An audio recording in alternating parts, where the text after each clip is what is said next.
Et salut à tous, c'est Rue et bienvenue dans Deal With It, l'émission qui teste les jeux pour vous.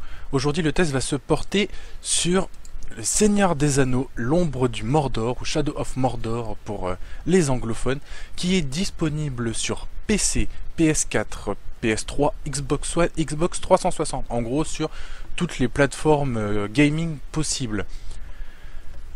Au niveau de la description, il a été édité par Warner Bros. Game, il est développé par Monolith Productions, il est du type action-aventure, un peu à l'Assassin's Creed, vous pourrez voir ça pendant le test. Il est sorti le 3 octobre 2014, il est bien sûr PEGI 18, je pense que vous comprendrez rapidement pourquoi. Et sur JVC, il est noté à 16 sur 20. Je rappelle le principe de l'émission, je vais tester ça pour vous pendant une petite vingtaine de minutes et je vous donnerai ma note personnelle à la fin pour qu'on voie un peu... la différence avec JVC, je vous rappelle que Deal With It veut dire faites avec, en gros. Donc, vous ferez avec ma pensée. Je vais pas faire ça en tant que pro. Je vais vraiment juste donner mon avis et donc faudra faire avec mon avis. Au niveau un peu de l'histoire de ce jeu, avant de se lancer en plein dans l'action, on incarne donc Talion, qui est un rôdeur du Nord, ou pas particulièrement du Nord, mais un rôdeur qui est en faction au niveau de la Porte Noire. Donc pour ceux qui connaissent un peu le Seigneur des Anneaux, vous voyez un peu ce que c'est la Porte Noire. C'est la grosse porte que Frodon doit essayer de passer, donc où il passe à côté et où toute l'armée des humains attaque plus tard pour lui donner un peu plus de temps. Et donc l'histoire se passe avant les films. En gros entre le Hobbit et le Seigneur des Anneaux, pour faire simple. Quoique je suis même pas... Si, entre le Hobbit et Seigneur des Anneaux, je pense. Je suis pas sûr pour le Hobbit. Et donc à ce moment-là, les humains surveillent la Porte Noire, donc les rôdeurs surveillent la Porte Noire pour faire attention à ce que le Seigneur des Ténèbres, Sauron et les orques, Uruk et compagnie qui peuplent la zone ne partent pas trop loin et n'aillent pas mettre le bazar ailleurs. Vous verrez un peu le début de l'histoire dans la cinématique qui sera présentée juste après. Mais en gros, cette personne voit sa garnison attaquée par les Uruk. Et il perd tous ses amis, sa famille et compagnie. Et meurt. Donc là, je ne vous spoile rien parce que c'est vraiment la première cinématique du jeu avant même qu'on puisse toucher à la manette. Et il meurt. Et au moment de mourir, on ne sait pas trop pourquoi, mais l'esprit d'un elfe, celui-ci, vient un peu fusionner avec lui pour lui donner sa force. Volontairement, je ne donne pas le nom de l'elfe parce que c'est justement un peu le fil rouge de cette histoire. Et ça rapporte énormément à l'histoire même de la Terre du Milieu. Donc je vous laisse jouer au jeu pour découvrir qui est cet elfe, qui est vraiment un personnage très très important. Et c'est vraiment une grande claque quand on apprend vraiment qui il est au bout de 2-3 heures de jeu. Donc maintenant que je vous ai un peu donné le cadre, je vais pouvoir donc mettre une petite la cinématique, donc le trailer de présentation du jeu qui va vous montrer un peu l'histoire de base, et après on reviendra directement dans le jeu pour voir un peu ce que ça donne vraiment. A tout de suite. PEGI 18.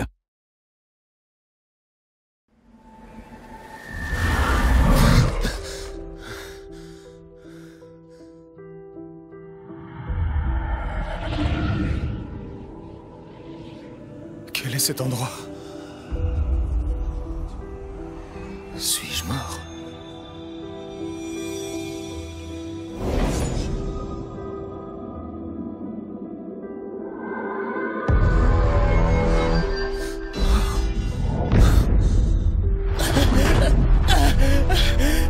Père! Tyrell, regarde-moi!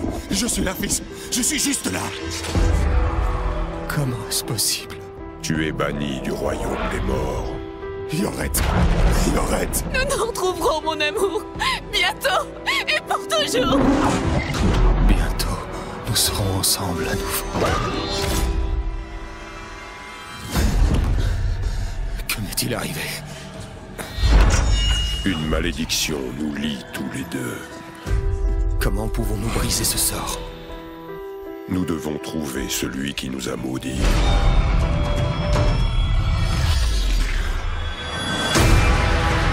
Autrefois, j'avais une famille, une femme et un fils.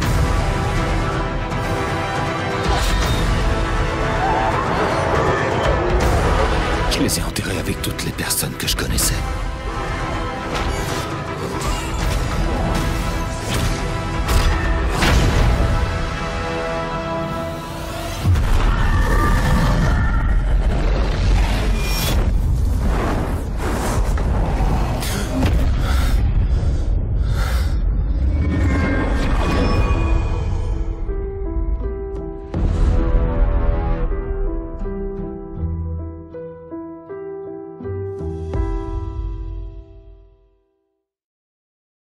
Et voilà, après cette cinématique, on va pouvoir reprendre. Donc j'ai décidé de vous reprendre directement sur la sélection de... Pas de niveau, pas vraiment, mais de parties. D'ailleurs... voilà, j'avais jamais remarqué, mais ça c'est cool. Surtout pour vous montrer ça. Donc mon mode histoire personnelle, parce que bien sûr je vais pas vous montrer le début, histoire de pas vous spoiler le début, et je vais pas non plus vous montrer une grosse mission principale, histoire que vous puissiez la faire de votre côté. Mais voilà, vous pouvez voir que j'en suis à 18% de l'histoire complète, et j'en suis déjà à plus de 8 heures de jeu. Donc le jeu se cadre pas extrêmement bien avec... le logiciel de capture, mais c'est pas grave. J'espère que ça sera pas dérangeant, sinon je referai un petit réglage. Et donc on va pouvoir directement rentrer en jeu. Donc je joue à la manette de 360 compatible PC, qui pour moi est le plus simple. Bon, j'espère que le son du jeu ne sera pas trop fort, parce que j'ai réglé de manière à ce qu'il ne le soit pas trop, histoire qu'on puisse m'entendre par-dessus la musique qui est vraiment sublime. Bon, c'est vraiment une musique sans des anneaux. Je vous laisse écouter un peu.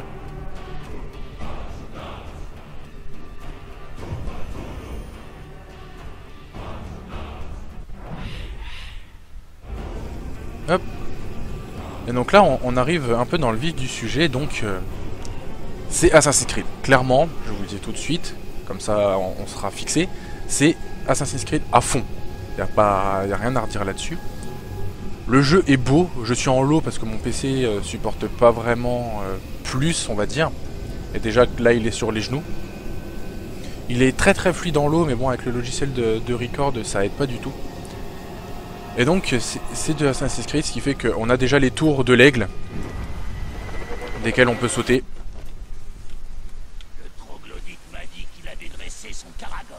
Mais là où ça change, c'est qu'il faut vraiment monter sur les tours et utiliser une enclume dessus pour les reforger au niveau des esprits, pour pouvoir y accéder. Donc j'ai commencé déjà par un peu l'interface. Voilà. Donc au niveau du menu, on a donc déjà pour commencer l'armée de Sauron. C'est quelque chose de vraiment super bien par rapport à du Assassin's Creed de base. Même si ça reste toujours le principe d'assassinat, de chasse et compagnie, c'est que là on voit vraiment les capitaines de l'armée de Sauron, et on a la possibilité de savoir qui ils sont, où ils se trouvent, et quelles sont leurs faiblesses, ce qui permet vraiment de se préparer pour le combat. Par exemple celui-là, donc on peut voir son nom, il a un pouvoir de 8, bon là apparemment sur le logiciel de record ça se voit pas très bien, mais bon, j'essaierai de régler ça plus tard. Enfin pour un prochain test, là maintenant que je suis parti, je vais le finir, ça gênera pas à part dans ça.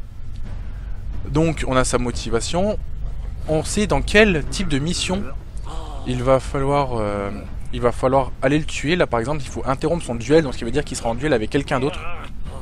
Ce qui peut être intéressant à savoir, ce qui veut dire qu'on peut tuer 2 personnages en même temps. Et dans l'autre page, si... Voilà. Non, il n'a pas voulu me montrer la deuxième page, pourtant je connais ses faiblesses à lui. Voilà. Donc, on a des faiblesses et des forces, qui va vraiment être super utile en combat. Par exemple, à ses faiblesses, il est vulnérable aux coups finaux furtifs. Ce qui veut dire que si on l'assassine, on peut le tuer direct. Il est aussi faible aux dégâts de coups finaux au combat, ce qui veut dire qu'on peut aussi l'attaquer de front et faire des techniques pour pouvoir le tuer, ce qui est beaucoup plus compliqué, parce qu'ils sont très rarement seuls. Et je vous montrerai ça plus tard, les combats sont pas excessivement bien foutus à mon goût. Ensuite, ils ont des forces, donc là on peut voir qu'il a il aime pas quand il est faible au niveau de la santé. Il aime pas quand il y a des Karagors près de lui, donc c'est des espèces de gros chiens loups, un peu comme les wargs dans le Seigneur des Anneaux. Il est insensible aux attaques à distance, ce qui est très important, parce que moi personnellement j'ai un style de jeu très distance avec l'arc, et là ça voudrait dire que si je l'attaque, je pourrais lui faire aucun dommage avec cette stratégie-là. Il est escarmoucheur, donc il va toujours essayer de vous fuir. Il ne peut pas être touché par l'attaque étourdissement spectral, il court vite, et il ne fuit jamais. Ce qui est un peu étonnant, parce qu'il n'a pas peur, mais en même temps il essaye d'esquiver les combats. Pourquoi pas. Donc voilà, ça montre un peu... et ils ont chacun leur capacité spéciale. Sachant que ces personnages ne sont pas fixes. Ils bougent de temps en temps. Enfin, ils ont des combats, par exemple, là vous pouvez voir celui-là. Il a une ligne rouge avec celui-là. Ce qui veut dire que le duel sera entre ces deux-là. Le vainqueur gagnera plus de pouvoir et donc passera soit au grade supérieur, soit restera selon lequel des deux gagne. Aussi, quand un Uruk ou un Orc vous tue, mais un random, hein, je peux choper le premier gars là qui va me tomber sous la main, me laisser tuer, il prendra le rôle de capitaine en récompense pour avoir réussi à vous tuer, donc il prendra la place d'un des morts. C'est pour ça qu'on peut penser que je n'ai pas tué beaucoup de personnes, mais j'ai déjà tué plus d'une vingtaine de capitaines actuellement, et à chaque fois ils sont remplacés parce que bah voilà, ils gagnent des points, il y en a qui sont promus, il y en a qui sont plus aimés que d'autres. Donc ça permet vraiment de rajouter de la durée de vie, même si au final les missions restent quand même pas mal les mêmes. Et tout en haut, on a les gros capitaines, donc les généraux on va dire, et notre mission va être justement de les éliminer. Mais ça vous le savez dès le début, donc je ne spoil rien.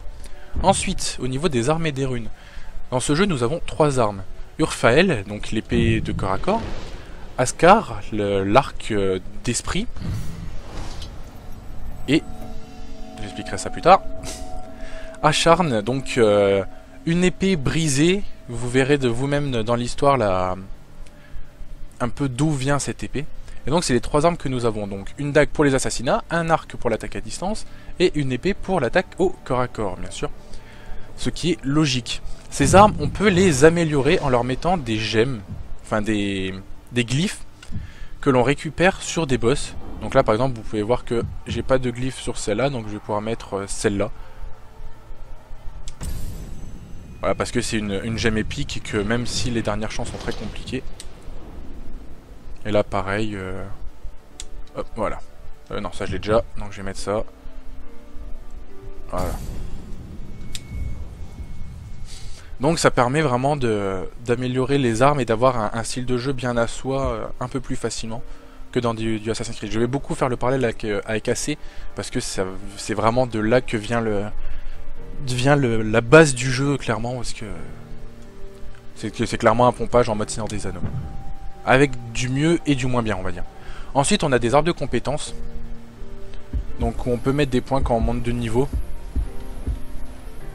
Pour pareil personnaliser un petit peu.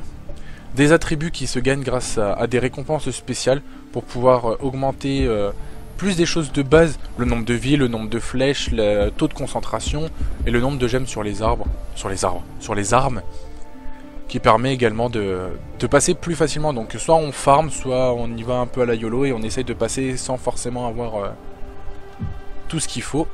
Et ensuite l'indice de progression, donc vous pouvez voir qu'en 8h, 8%, j'ai pas fait énormément de choses et pourtant je bourre le jeu, hein.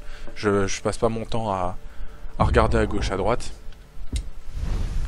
Et ensuite, logique, on a une carte qui se débloque comme dans AC en déverrouillant les tours, qui permettent de se TP et de faire une avance rapide pour voir un peu l'avancée. Si on se sent pas vraiment à aller combattre directement les gros chefs, on peut faire une avance rapide pour laisser un peu des petits Uruk se monter capitaine pour gagner plus de points en allant les tuer. Donc c'est vraiment pas mal. Ensuite là on va pouvoir voir plusieurs principes. Donc on va déjà commencer par le tir à l'arc avec un petit ralenti de concentration qui dure rarement assez longtemps à mon goût. Hop, et on peut se recacher, les gars ils vont pas comprendre ce qui leur est arrivé. Et en plus là, ce qui est bien c'est qu'on a vraiment un Uruk spécial. Donc on a une vision de l'aigle. Voilà. C'est une vision de l'esprit, mais c'est clairement la vision de l'Egg d'AC. Et donc, là, je vais aller les bourrer parce que voilà. Hein. Et donc, on a cet orc là, cet Uruk avec un... ou un orc. Avec... ça lag un peu, c'est normal, hein, c'est mon ordi qui est sur les genoux, faut pas s'inquiéter là-dessus. Et donc, celui avec le bouclier qui a un petit cristal sur la tête. Et ça va être un de ceux qui va pouvoir nous filer des infos particulières sur les boss. Donc les faiblesses. Tout Uruk connaît le nom des capitaines, mais seulement quelques-uns les connaissent suffisamment pour vous donner leurs faiblesses et leurs forces. Donc ça va être une chasse à l'information assez importante. Ah, j'ai pas de bol parce que c'est un boss assez... Enfin un boss. Un Uruk assez complexe à combattre. Donc, je vais essayer de le capturer. Voilà. Et de l'interroger avant de me faire... Voilà, j'ai réussi. Et donc voilà. Et là, à ce moment-là, donc on peut prendre des renseignements sur n'importe quel capitaine. Donc par exemple, j'ai pas débloqué le premier de cette ligne-là. Donc je peux aussi demander à avoir des renseignements sur des que je connais déjà, mais tant qu'à faire, il peut me donner tous les renseignements que je veux. Donc je prends les renseignements sur lui. Et donc on sait que Feldush l'ivrogne, qui a d'un pouvoir 5, est vulnérable aux assassinats, aux bêtes chevauchées. Il a peur de brûler, donc quand il y a du feu, il va flipper un peu. Il a peur des ghouls, mais par contre, il essaye toujours de porter le premier coup en combat, donc il va vraiment venir bourrer. Donc voilà, ça montre un peu... et je plotche Peggy 18. Bon, on va fuir. Parce que ça sert à rien de les combattre... de les combattre trop. J'aimerais juste pouvoir... Voilà, je me mets en mode assassinat. Et je vais vous montrer. C'est du AC, on se met dessus. On fait un assassinat, on lui saute sur la tronche, on le tue. Voilà, tout simplement. C'est pas plus complexe que ça. J'espère vraiment que le record ne l'aggrave pas trop, parce que je vous dis, c'est vraiment un jeu qui consomme énormément, et j'ai déjà énormément de chance que le jeu tourne pas trop mal sur mon PC, en lot. Donc en plus, mettre un logiciel de record, c'est vraiment le mettre sur les genoux. Donc déjà, j'ai pu vous montrer un peu les combats. Au niveau des différentes quêtes, donc bien sûr, vous pouvez juste bourrer les combats. Au niveau des différentes quêtes, il y a donc les quêtes pour tuer des capitaines, les capitaines qui sont présents, qui ne sont pas vraiment utiles pour l'histoire. Les quêtes principales qui sont en doré. Donc là, ma quête principale, c'est de tuer les chefs de guerre. À ce niveau-là du jeu, mais en gros c'est tuer des boss dans tous les cas. Vous avez des quêtes de sauvetage d'esclaves humains qui peuvent vous rapporter des récompenses. Et ensuite vous avez les quêtes de légende. Donc vous pouvez forger la légende de vos 3 armes en faisant des quêtes particulières. Par exemple, pour forger la légende de mon épée, je pourrais aller faire cette quête-là qui me demande de combattre énormément d'ennemis dans une arène. Et ça forge la légende de mon épée. Je peux forger la légende de mon arc tout simplement en allant faire du tir à l'arc, ou la légende de ma dague en allant faire de l'assassinat. Et d'ailleurs... non, ça c'est une quête pour... je croyais que c'était un truc à récupérer, mais non, c'est une quête à faire ou non, apparemment ça a l'air d'être un truc à récupérer, donc il faudra que je le fasse. Donc je vais pas plus me déplacer que ça, parce que voilà, je veux vous laisser profiter, mais au niveau du décor, surtout si vous avez un bon gros PC, je pense que vous pouvez... Ou une console, bien sûr, hein, il est jouable sur console, donc là déjà vous aurez beaucoup moins de problèmes au niveau de la compatibilité. Mais sinon c'est du beau Seigneur des Anneaux, le personnage est super classe, les animations sont super bien foutues, j'adore cette animation de tissu. En plus là il pleut, donc le tissu est un peu brillant, mouillé, c'est vraiment super classe. Les animations sont très fluides, bon là elles le sont beaucoup moins à cause du record, je me répète encore et toujours. Mais c'est vraiment une superbe... c'est vraiment un superbe jeu. Donc voilà, je voulais un peu vous présenter ça. Je vais vraiment pas aller bien plus loin parce que c'est vraiment un jeu à découvrir et que je vous conseille vraiment beaucoup. Donc on va pouvoir immédiatement passer à la note. Donc je vous rappelle que la note de jeuxvideo.com était de 16 sur 20 en moyenne, hein, parce que sur console il monte à 17, pour les joueurs il descend à 15, enfin donc la moyenne est de 16 sur 20.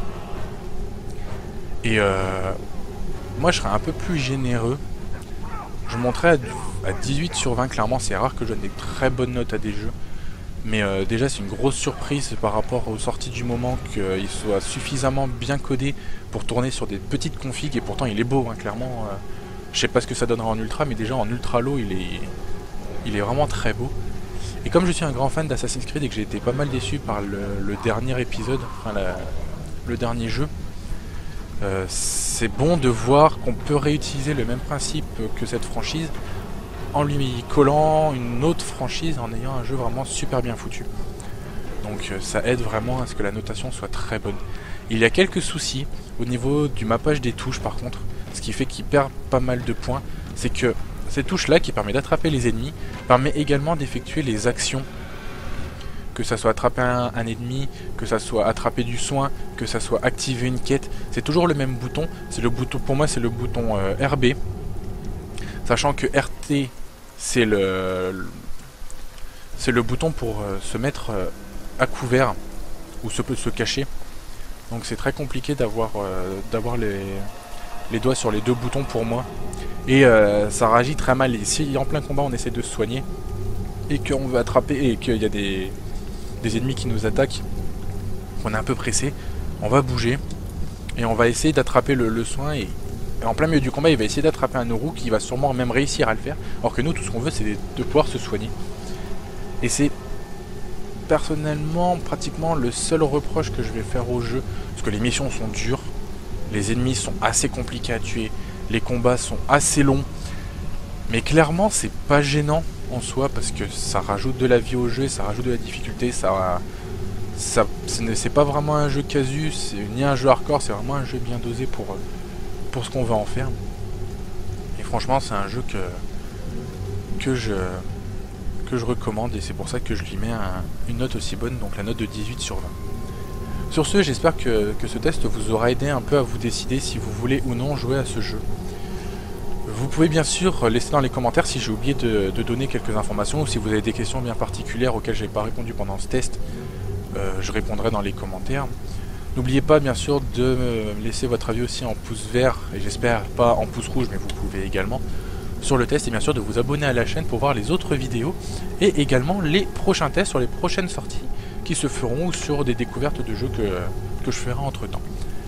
Sur ce, je vous remercie d'avoir suivi cette vidéo, je vous dis à la prochaine, et jouez bien. Salut, c'était Ryu.